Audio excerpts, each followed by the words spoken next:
یو سړی د 40 کالو چې دی واده نشي کړی ښځه دغه زړه چې دی نشي کړی هلې ولورې ورته خبره ده د ما وروره جانه اوس خو پیسې رالې دغسې مړ شوې په غلطو لارو باندې وګټلې په ډېرو پیسو یې وګټلې یا ته فرق نه ورکوي که نه 1 روپۍ د سودخواره 1 روپۍ او د ولور اتانې بیا هم سره یو رنګ دي دا بل کال د موږ ملایانو غونډه وکړه دلته سره پې وجود بیا 3 لکه ولور وتاړو چې په 3 لکه هم لا ډېرې دي وی خو ډېرې خیر خو هغه د غومره خو به څاغ کېدل هغه چې اوس خبر سره هغه دغه 1.5-2 لکه زیات تر 2.5 پورې یا ما خو څه ګرځوي خو دغه زمن من دغه راته ناست زم دغه شناس د ما لپاره خو 40,000 باندې کوي ولکه تم په ولندې شو خو درته مې چې تم مانده خو تم یې خو مانده یم د دولت لوره مانده یم د صورت لوره مانده یم د پیسو بیا نور ته ولې غضب جوړه شي دومره ګرانه دا وخت خو شه ولور د آرام یا خو 40,000 روپۍ کې ته بلا شي په دغه باندې د غمره حق مار ده ګوره د صحابان چې وي غوم 40,000 نبی پاک صلی الله علیه وسلم څو درمه و هغه امر پرې شو د تاسو دغه مناسب د یو ګوره چې حق مار نه خو نکام نه کې ظلم دی نه یاره خو 40,000 روپۍ ډېرې دغه حق مار کېږي ولې نه کېږي که بیا په 40 نه کېږي دا لک روپۍ کوي 1,00,000 روپۍ صحیح ته به د مسلمانو باندې پښتنو راوګرځي نو یو سړی د دماغ باندې غریب هغه زمون ورته زاړه خوري ډېر بار وطن ته ولاړ شي 10 کاله ورې مسافري کې چې دی راځي دایم زور کېږي دی تللی بار د 10 کاله ورې تېر کې چې بېرته راځي یا ته یو شی هم نه تر تا غوندې ته همدغسې یا ته نو ما ته بل ورځ نه خوښولم خو د ما سړي ما غم نه خوښوي او یا ته نور خبرې وروره ټیک شو د پښتون لپاره څومره نقصان دی خو د اسلام باندې ته روشنایي واچوله زه ته یم چې پښتانه لپاره دومره نسخان ده لکه مځکه او اسمان یا هم لا کم د ولور د کم یې ولور د نور هم کم څومره تاوان ده ته خبر یې دا یو سړی نشي په ولور پرې کولی تمام ورځ دلته سبزي خرڅوي یو د دیاړي کې 500 روپۍ دیاړي هغه دی ځان پې وساتي که جامه پې وکړي که کالي پې وکړي که درځه ته ورکړي او که مور او پلار پې وساتي دا خو بیا ته ټول عمر دغه دا 500 روپۍ ګټي دا خو ډېره ګرانه خبره ده چې نه منئ او د ما منئ د ما غریب منئ د ما لپاره خو دغه ده چې دغه 2,00,000 روپۍ دی یا ته به څه په بسپن راټولې کړي څه به چانده واچوي څوک یا ته بیا ولور پرې کېږي یا ته به دا ځوانان نه راته زړېږي لکه دغه دا خو اوس له مجبورۍ موږ ته زاړه خوري څو لکه دا زه یې پرون وروستلم یا ته او بله ورځ دا ټول نور شپو خبره ده هغې نه خوښولم یا ته زوړ یې بوډا یې نو دې ته خو هغه ده سر حاجي صاحب نظر احمد تاسو ته به راځو تاسو په دې باندې څه وایاست د اسلام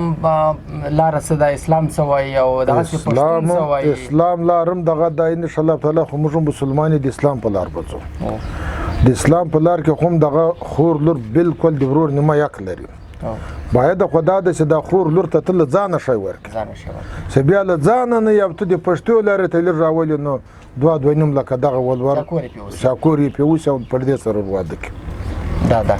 کني دا د پښتون د لور اخیستلو والا هم په خیر نه راځي دا پیسې ځکه دغسې ولا کې دومره شمر هم پې کېږي او څوک یې ورکوي هغه په غریبۍ لکه څنګه چې اوس دې اکا وویلې چې په مزدورۍ باندې ګټي 500 په دوکان کې یا مزدوري کې هغه باندې ګټي نو خو بیچاره خراب دغسې ده یا دې ځینې لاړ شي پسې مسافر شي بار ملکو ته پسې لاړ شي دغه ولور د ګټلو لپاره راځي بیا ډېر دا خلک دي هغه بیا دومره ظلم کې زاړه ته ورکړي په بن یې ورکړي خالي پیسو ته وګوري هغه خپل د خور د لور نه هغې تباه و برباد هغې حق ته چیرې ګوري نو پکار دی چې اوس زموږ دا پښتانه راوچت شي ټول راولاړ شي او یوه غونډه په دې کیسه باندې وشي چې یو تړون وشي یو سړی که خور لور دی په 2,00,000 ورکړي خو بیا زوی ته دی په 2,00,000 کې دغه یوه غونډه په مکمل باندې وشي دغه نه د اوس په روش 3,00,000 وتړل ښه هغه نشته پوخ تړون وشي او دا قسم وکړي او په قسم باندې به یو سړی که زمون وي هغه به په ژوند خوښي پیدا بیا که لوران نو خدای به هغه ته هم زمون ورکړي هغه به نور دغه پیدا کړي تاسو څنګه قناعت ورکولی شئ دا زموږ لیدونکو ته ټولو پښتنو وروڼو ته چې دوی باید چې دغه تړون ته راسي او امین ورسره ووایي زموږ د مشرانو خبرو بالکل د پښتو تړون ته د راسي حق لري چې دغه یو جنجال یو جنجال یو هغه دا ختم شي دا خو یو ډېر هغه شروع ده او ټول په دغه خپل حساب د پښتانه ورونه په اتفاق سره ولور 2,00,000 یا 2.5 وټاکي هو په غرض بالاخره سره بیا هم ټول مشران وغږو چې اکثریت څنګه خوښه وه هغه څه به کو اوس لکه 2.5 لک 3 لک روپۍ حاجي صاحب وایي کې داسې بل 4 لک وایي بل 1 لک وایي خو چې مشرانو اکثریت د چا څنګه خوښه وه د خیر سره به فیصله دغه څه به فیصله کوو لاول به لمو شم زیاتوب سوي چا به ولورې زیاتې خوړلي خو دا فیصله اوس دغه یا څه تیر شو اخو ير تیر شو چې تیر شو اخو ير اوس باید نور دغه څه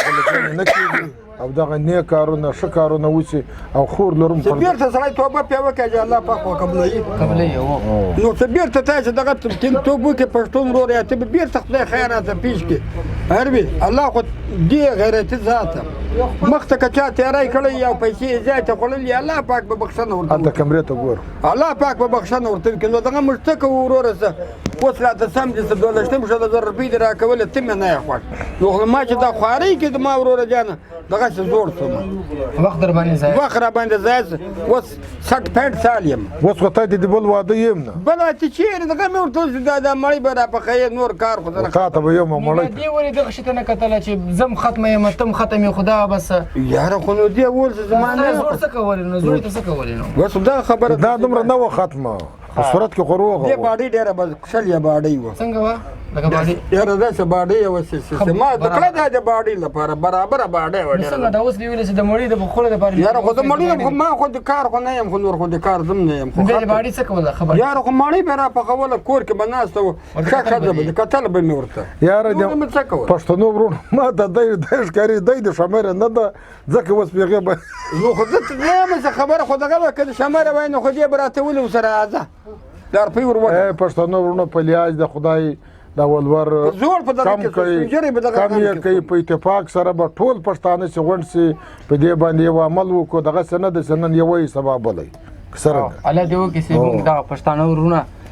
په دې خبر باندې اتفاق وکړي او ولور په یو حد باندې ودرو که خیر ډیر زیات کم هم نو کو زیات ملګري در سره هم نه مني خو یو حد معلوم سي د دې لپاره سي نور پسې زیات نه سي ځکه د هر دوستي نه بعد یو بل د زده 50,000 1 لک روپۍ ولور زیاتې وي نو ولور د یو ځینه اوس په دغه شاته 3 کلو کې ډېر مخته تللی دی ډېر ظلم دی پر هر پښتون باندې دې کې زیات غریبانه چې ورونه دي چې هغه دلته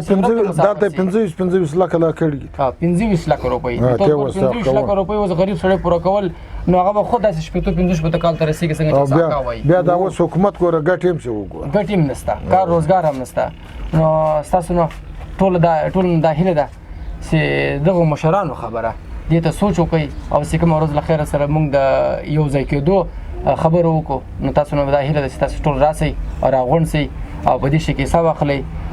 دا به ډېر یو غټ خدمت وي اسلام دپاره هم او زموږ د پښتون دپاره هم نو ستاسو نه اجازه اخلو حاجي صاحب ستاسو نه اکا ستاسو نه ډېره زیاته مننه چې تاسو خپل وخت موږ ته راکئ نو د خدای په امان تل د خدای